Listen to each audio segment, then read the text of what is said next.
هلو اهلا وسهلا بكم في اولى حلقات البودكاست بتاعي، بودكاست صوت النور. ازيكم؟ مين ايه؟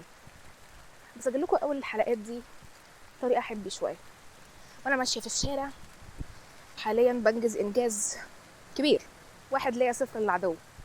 انا نزلت من البيت بالرغم من كل الافكار المنيله بنيله والاكتئاب والرغبه في ان انا اقعد في السرير ما مش اي حاجه خالص. فزت في المعركه دي، بس هل يا ترى هفوز في الحرب؟ يا رب. انا املي في ربنا كبير.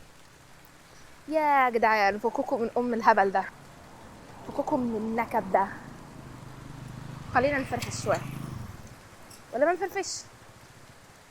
ما هو اصل كل واحد فينا بيحارب حرب كل يوم مع نفسه، حتى لو ما كانش حربه مع نفسه دي اكبر حرب.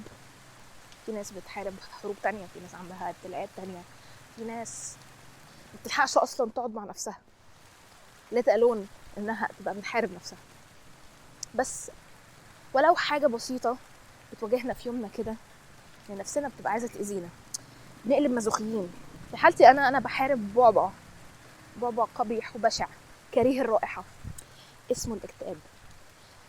اكشلي هو مش الاكتئاب بس، هو اكتئاب ووسواس قهري وقلق مزمن. هتقولوا لي انت منهم بقى اللي هم يقعدوا يقولوا بقى انا عندي انكزايتي، انا عندي ديبرشن، وهم اصلا ما عندهمش. لا انا متشخصه وممكن اجيب لكم الريبورت واوريكم دليل طبي، فايه ما حدش بقى يقرفني.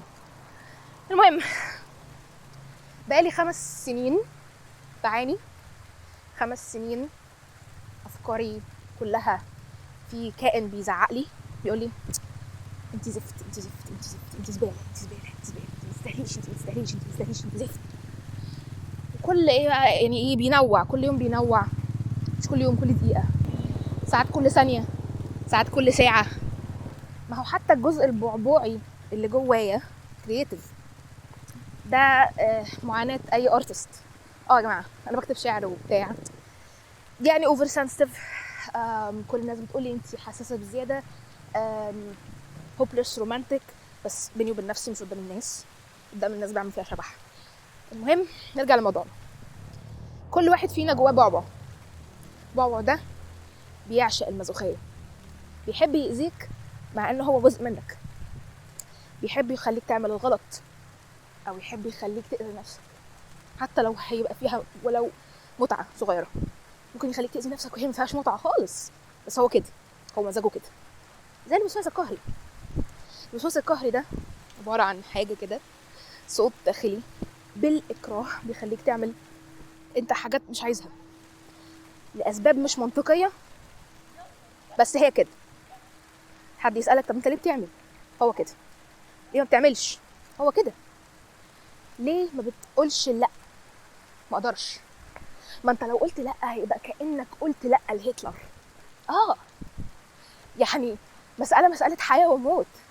مع انك لو فكرت فيها، انت لو ما سمعتش كلام الصوت اللي جواك المتخلف البعبعي ده، يعني مش هيحصل حاجة ولا اي حاجة، هتعيش عادي مش هتموت، ولا اي حد هيموت.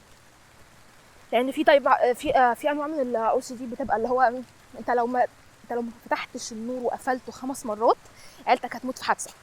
والله في ناس بتعاني بجد، واللي هو واللي هو لازم يبتاعوا يقفلوا النور 5 مرات، يا اما هيقعدوا اليوم كله جالهم هلع هستيري ان عيلتهم هيحصل لهم حاجه، وما يحصلش حاجه، بس يعني هي عذاب بقى، مازوخيه بقول لكم. انا برغي كتير وعمال اجي واروح واشرح يمين وشمال. هي ايه البودكاست دي؟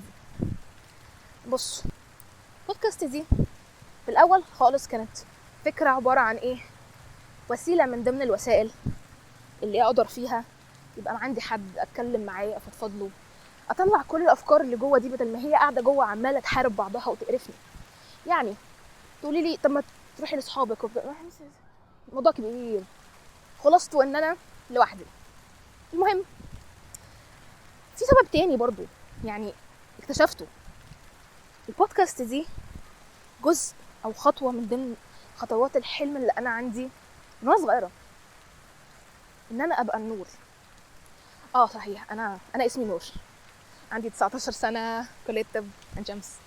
انا عارفه مقدمات متاخره، بس المهم من وانا صغيره نفسي ابقى حاجه، نفسي ابقى اخش التاريخ، نفسي ابقى يعني ما بقاش اعدي كده وخلاص، اعيش واموت وخلاص. ولما كبرت اديتها اسمي. انا عايزه ابقى اسمي، انا عايزه ابقى نور ولو لشخص واحد. طب البودكاست دي هتساعدني؟ يمكن لما اساعد الناس ان هم ما يحسوش ان هم لوحدهم، يمكن لما اساعد حد ان هو يتسلى شويه بدل ما افكاره تاكله زي ما افكاري كانت بتاكلني. حتى يمكن لما اساعد نفسي، مش نفسي دي حد وحد هتحاسب عليه. يعني ربنا هيسالني انا عملت ايه في نفسي وما عملتش ايه في نفسي. هيسالني انتي اذيتي نفسك؟ طب انتي اتطورتي من نفسك؟ طب انتي حبيتي نفسك؟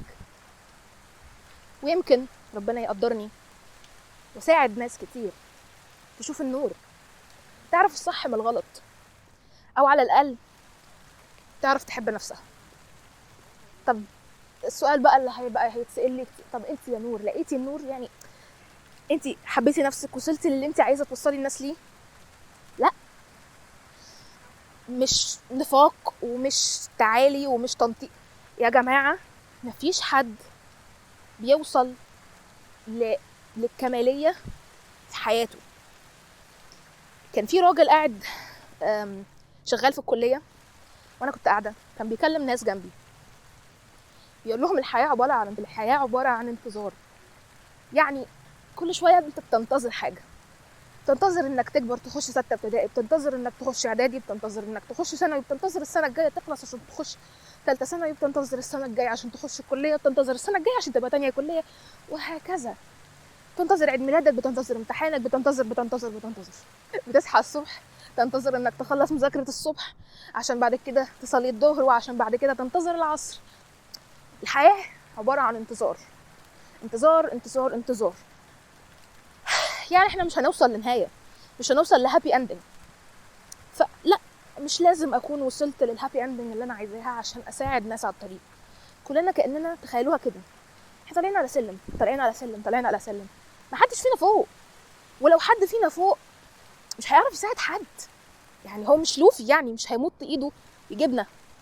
احنا كلنا طالعين، واللي بنعرف نساعده ونمدله ايدينا بنمدله ايدينا. ليه لا؟ هي يعني هي مش بفلوس ومش حاجه صعبه. هي ممكن تبقى صعبه والاحسن ما تمدش ايدك لناس كتير قوي لدرجه ان هم يوقعوك، بس على قد ما تقدر. فاهمين قصدي؟ الخلاصه، انا دلوقتي نازله تحت تهديد السلاح من قرايبي ان انا لازم انزل، مع اني انا كنت قاعده في البيت عايزه افقد الامل، مش عايزه اكمل الحياه. تعبت من ان انا اكون انا لو انا هفضل افكر، هفضل اقلق، وهفضل احارب ناس جوايا جزء مني للاسف مش هقدر اتخلص منهم، او على الاقل ممكن اسكتهم شويه او اوطي صوتهم او اهزمهم، لكن عمرهم ما هيمشوا ويسيبوني. الحاجه دي بتخليني افكر انا هكمل ليه بقى؟ انا زهقت وتعبت، انا قرفت، انا مش لاقيه سبب، مش لاقيه هدف، مش لاقيه. بعدين بفتكر ان ربنا موجود، وان مع ان كل حاجه ليها نهايه وكل حاجه مش دايمه، بس ربنا دايم. ربنا هيفضل يحبني وهيفضل موجود وهيفضل معايا. يعني حتى لو كل حاجه راحت هو موجود، حتى لو انا ذات نفسي رحت برضه هو موجود. اصل انا كذا مره افقد نفسي وكنت خلاص حاسه ان هي دي النهايه، يعني خلاص مش هموت نفسي طبعا عشان حرام وملهاش لازمه، يعني هروح من هنا على العذاب. طب يعني لا، انا هستنى وخلاص وهفقد الامل بقى بس قمت تاني، قمت عشان مش عشان حاجه، مش عشان انا ما عملتش حاجه، ربنا قومني بس، هي كده بس اهو الحياه ورثت. حتى لو انا مش هعمل حاجه في حياتي غير ان انا بس اتنفس واعبد ربنا، خلاص انا كده كويسه، انا تمام. يعني انا معايا اللي خلق كل الدنيا، فمش عايزه حاجه تانية، عايزه حاجه تانية بجد. بس حاجه كانت قواني برضو ان انا عارفه ان اللي خلق الدنيا دي كلها اللي انا نفسي فيه او محتاجاه حاجه بسيطه قوي عليا، قوي قوي. وهو قال لي او قال لنا كلنا يعني انا عند ظن عبدي بي، فخلاص هو وعد، فانا هظن وهلاقي، لان انا واثقه فيه. طبعا الكلام ده بيبقى لحظتها بس، يعني في ups and downs، في ساعات بتبقى اللي هو مش قادر تبقى متفائل، مش قادر تبقى ايجابي، بس عادي. الابس بتاعك هيقلب داونز، والداونز بتاعك هيقلب ابس، مره هتطلع مره هتنزل، والدنيا زي المرجيحه يوم تحت وفوق.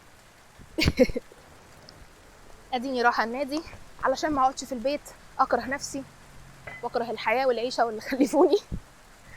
وادينا بنحاول.